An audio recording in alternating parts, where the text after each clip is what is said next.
भगवान श्री सूर्यनारायण जी को जल में यह सिर्फ एक गुप्त चमत्कारी चीज मिलाकर चढ़ा देने से तत्काल रूप से मिटेगी। आपकी गरीबी, हर इच्छा, हर मनोकामना होगी तुरंत पूरी। दोस्तों, देवउठनी एकादशी तिथि का हमारे शास्त्रों में बहुत ही बड़ा और विशेष महत्व होता है। शास्त्रों में ऐसा वर्णित है कि जो भी मनुष्य इस एकादशी तिथि के दिन सूर्य भगवान की पूजा उपासना करता है एवं जल में उन्हें यह गुप्त चमत्कारी चीज मिलाकर अर्पित करता है, ऐसा व्यक्ति अपने जीवन में हर भौतिक सुख सुविधाओं को प्राप्त करता है। भगवान श्री सूर्यनारायण जी की कृपा से होगी, आपकी सभी मनोकामना पूर्ण मिलेगी, सभी कष्टों परेशानियों से सदा के लिए मुक्ति भगवान श्री हरि विष्णु एवं माता लक्ष्मी जी की कृपा से आपके जीवन में इतना धन बरसेगा कि आप हो जाएंगे मालामाल धनवान करोड़पति। दोस्तों, हमारे हिंदू धर्म में अगर कोई सबसे पवित्र एवं पावन पुस्तक है जिसे स्वयं भगवान की वाणी कहा जाता है तो वह वेद है। हमारी संस्कृति में कुल 4 वेदों का वर्णन है और इन सभी 4 वेदों में भगवान श्री सूर्यनारायण के महत्व का वर्णन है। यजुर्वेद में कहा गया है कि सूर्य भगवान के नेत्र हैं, यानी कि भगवान सूर्य की मदद से समस्त सृष्टि को संचालित करते हैं। वही अथर्ववेद में सूर्य देव को हृदय की दुर्बलता हरने वाला बताया गया है, यानी कि अगर किसी व्यक्ति को हृदय संबंधित बीमारी है और वह भगवान श्री सूर्य की नियमित रूप से पूजा अर्चना करते हैं तो ऐसे लोगों के हृदय रोग समाप्त हो जाते हैं और वे लंबी आयु तक स्वस्थ रहते हैं। सूर्य पुराण के अनुसार सूर्य को ही समस्त जगत की उत्पत्ति का एकमात्र कारण निरूपित किया गया है और उन्हीं को संपूर्ण जगत की आत्मा तथा ब्रह्म बताया गया है। सूर्य पुराण के अनुसार समस्त सृष्टि का सृजन भगवान श्री सूर्य ने ही किया है और वही इसका पालन भी करते हैं। इसीलिए प्रत्येक मनुष्य को अपने जीवन में नियम पूर्वक प्रतिदिन भगवान श्री सूर्य को जल अवश्य अर्पित करना चाहिए। लेकिन अगर प्रतिदिन जल देना संभव ना हो तो किसी खास दिन जैसे कि एकादशी तिथि के अवसर पर भगवान श्री सूर्य को जल अवश्य ही अर्पित करना चाहिए। आज की इस वीडियो में हम आपको भगवान श्री सूर्यनारायण को जल अर्पित करने के फायदे के बारे में बताने वाले हैं। साथ ही हम आपके जीवन से जुड़ी हुई तमाम परेशानियों के बारे में भी इस वीडियो में जिक्र करने वाले हैं, जिसका निवारण आप इस कार्तिक मास की एकादशी के दिन सूर्य भगवान को सिर्फ एक लोटा जल चढ़ाकर कर सकते हैं। तो दोस्तों, यह वीडियो आपके लिए एवं आपके पूरे परिवार के हर एक सदस्य के लिए अत्यंत ही महत्वपूर्ण होने वाली है। इसीलिए इस वीडियो को अंत तक पूरा जरूर देखें एवं इसे अपने परिवारजनों के साथ भी अवश्य साझा करें ताकि वह भी इस वीडियो में बताए गए उपायों को करके अपने जीवन में सकारात्मक बदलाव को आमंत्रित कर सके। लेकिन दोस्तों, वीडियो में आगे बढ़ने से पहले अगर आप भी अपने जीवन में भगवान श्री सूर्यनारायण की विशेष कृपा प्राप्त करना चाहते हैं तो कमेंट सेक्शन में जय श्री सूर्यदेव लिखकर हमारे इस चैनल एस्ट्रोकेपी को सब्सक्राइब जरूर कर लें। दोस्तों, परम तेजस्वी सूर्यदेव के गुणों का वर्णन कोई भी एक मुख से नहीं कर सकता। सकारात्मक एवं नकारात्मक दोनों ही बदलावों के कारक अगर कोई है तो वह सूर्यदेव ही है,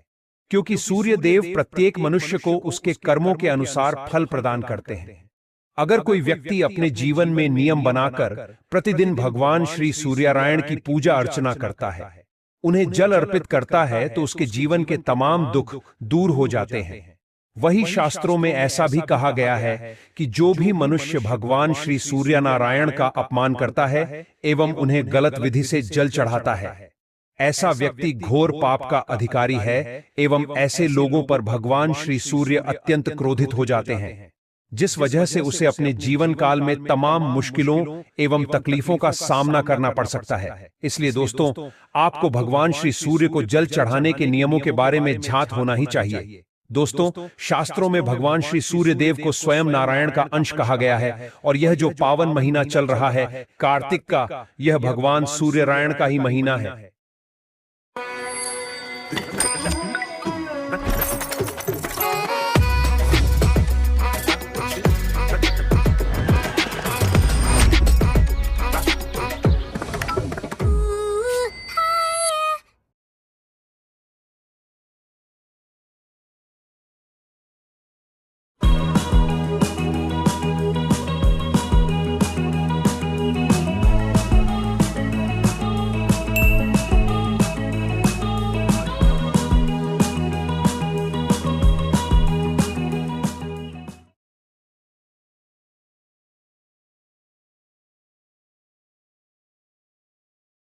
महीना है, इसलिए इस महीने में आने वाली एकादशी तिथि यानी कि देवउठनी एकादशी इसलिए भी खास है क्योंकि इस दिन शनिवार और रविवार का दिन पड़ने जा रहा है, क्योंकि इस दिन एकादशी 2 दिन पड़ने वाली है, जिस वजह से इस दिन का महत्व कई गुना बढ़ जाता है। दोस्तों, भगवान श्री सूर्य नारायण की पूजा एवं उनके महत्व के बारे में भगवान श्री कृष्ण ने भी कई बार जिक्र किया है। एक पौराणिक कथा के अनुसार भगवान श्री कृष्ण के बेटे शाम को उनकी गलतियों की वजह से भगवान श्री कृष्ण ने ही श्राप दे दिया था, जिसके कारण उनके पूरे बदन में बाद में सा को अपनी गलतियों का एहसास हुआ। और जब उन्होंने अपने पिता यानी कि श्री कृष्ण से इस रोग का निवारण पूछा, तो उन्होंने सांप को भगवान श्री सूर्य के मंदिरों को बनाने के साथ उनकी नियमित पूजा करने का, उन्हें नियमित जल अर्पित करने का आदेश दिया, जिसके बाद से ही सांप को कुष्ठ रोग से मुक्ति मिली। यहां तक कि इस युग के विज्ञान ने भी इस बात को मान्यता दी है कि जब भी भगवान श्री सूर्य नारायण की किरण हमारे शरीर को छूकर उसे अवशोषित करती है, तो सूर्य के प्रकाश की वजह से हमारे त्वचा पर जो भी सूक्ष्म जीवाणु होते हैं उनका नाश पल भर में हो जाता है। साथ ही त्वचा रोग से संबंधित लोगों के लिए भी भगवान सूर्य की सुबह की किरणें बेहद लाभप्रद। अगर किसी व्यक्ति की हड्डियां कमजोर है तो उन्हें भी भगवान श्री सूर्य को नियमित रूप से जल अर्पण करना चाहिए, क्योंकि आपकी जानकारी के लिए आपको बता दें कि इस पूरे संसार में सूर्य ही एकमात्र विटामिन डी को उत्सर्जित करने वाले प्राकृतिक जरिया है। और प्रतिदिन जिस भी व्यक्ति पर सूर्य भगवान जी की किरणें पड़ती हैं, उसके शरीर में ऊर्जा का अद्भुत संचार होने लगता है और ऐसे व्यक्ति जीवन में सदा ही सभी रोगों से मुक्त रहते हैं। भगवान श्री सूर्य के उपासक की हमेशा हड्डियां मजबूत, भुजाओं में बल, शरीर तंदुरुस्त एवं चेहरा आकर्षक होता है। ऐसे लोग कभी भी अपने जीवन में पराजय का मोह नहीं देखते एवं अपने जीवन में तमाम ऊंचाई हासिल करते हैं। वहीं जो लोग श्री सूर्य नारायण का अपमान करते हैं, उनका मजाक उड़ाते हैं, तो ऐसा शास्त्रों में लिखा गया है कि ऐसे लोग जीते जी। तो चलिए दोस्तों, हम एक एक कर जानते हैं कि हमें भगवान श्री सूर्य नारायण की किस विधि से पूजा करनी चाहिए और किन गलतियों को करने से हमें सदा बचना चाहिए। अथर्ववेद के अनुसार जो भी व्यक्ति भगवान श्री सूर्य नारायण की तरफ मुंह करके शौच करता है,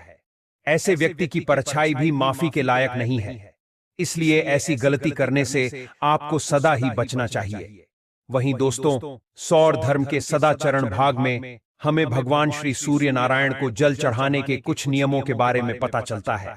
जिसके अनुसार सूर्य देव को जल अर्पित करने वाले व्यक्ति को सुबह ब्रह्म मुहूर्त में उठकर स्नान आदि शुद्ध के बाद पीले अथवा हल्के लाल रंग के वस्त्र पहनकर, हाथों में तांबे का लोटा लेकर, या अगर लोटा न हो तो हाथों की अंजूरी बनाकर भगवान श्री सूर्य नारायण के मंत्रों के जप के साथ या उनके नामों के साथ उन्हें जल अर्पित करना चाहिए। जल अर्पित करने के दौरान हमें इस बात का विशेष रूप से ध्यान रखना चाहिए कि जो जल आप सूर्य देव जी को अर्पित कर रहे हैं, उसके छींटे आपके ऊपर न पड़े,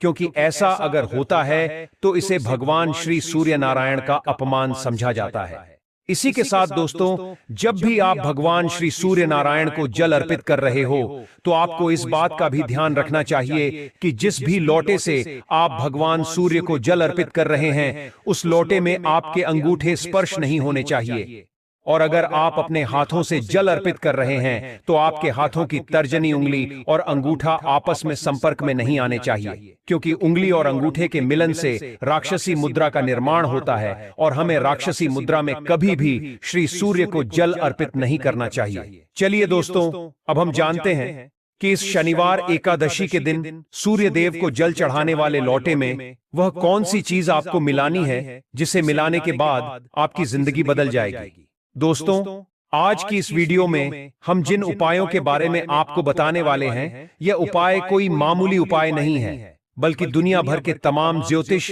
इन उपायों को अनुभूत सफल उपाय बताते हैं। इसलिए दोस्तों, बहुत ही ध्यानपूर्वक इन उपायों को आप सुनिए। हो सके तो आप कॉपी कलम लेकर इन उपायों को एक